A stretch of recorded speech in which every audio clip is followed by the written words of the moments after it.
Your financial advisor has probably never mentioned this. The traditional IRA you already have can hold real estate, rental property, raw land, private notes, all of it. Same account, same tax rules, a completely different set of options. So why does almost nobody know? By the end of this, you will understand these rules better than most people who sell retirement products for a living.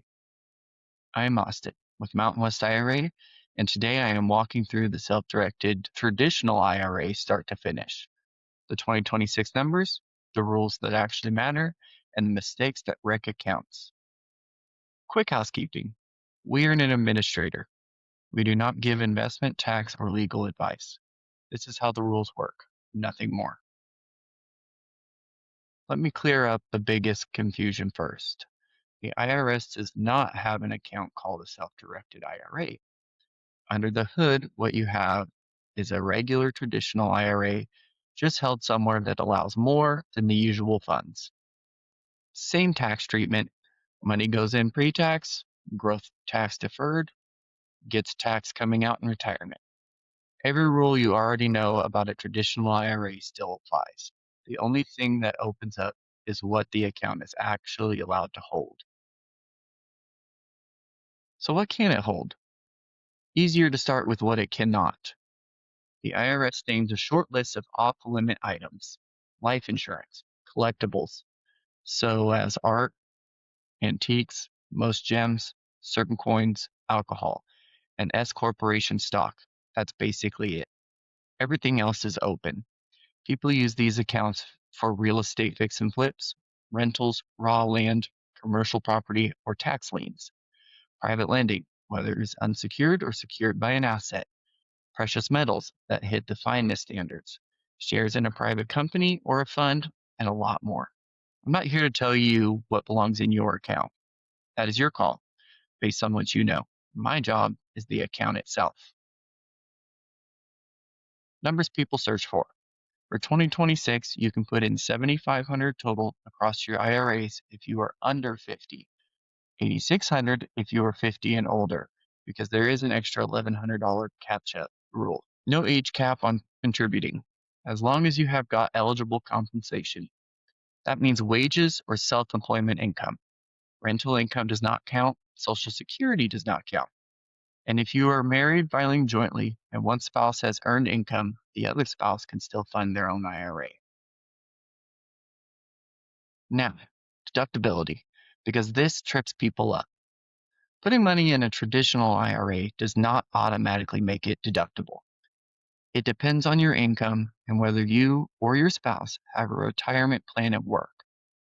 For 2026, if you are single and covered by a workplace plan, the deduction phases out between $81,000 and $91,000 of income. Married, filing jointly, contributing spouse covered, that is $129,000 to $149,000. Below the range, generally fully deductible. Above it, no deduction, though you can still make a non-deductible contribution. Your own numbers are a conversation for your tax person. We do not file tax returns. We run the account. The big one. Here's the part I would put on a billboard if I could. Prohibited transactions. This is what disqualifies accounts. The rule lives in Tax Code Section 4975, and it comes down to one idea. Your IRA cannot do business with disqualified persons. That is, you, your spouse, your parents, grandparents, your kids, grandkids, their spouses, and any company those people control at 50% or more. The account is for your future, not your benefit today. So a few things are flat out off the table. You cannot buy a property from yourself or your mom. You cannot stay in a property your IRA owns, not even one night. You cannot swing the hammer yourself on a rehab because that sweat equity is a prohibited transaction. You cannot loan the IRA money to yourself, and you cannot personally guarantee a loan that the account takes out. Why the hard line, you may ask? Because the penalty is brutal. One prohibited transaction can blow up the whole account retroactive to the first of the year. The entire balance gets treated as distributed and taxed.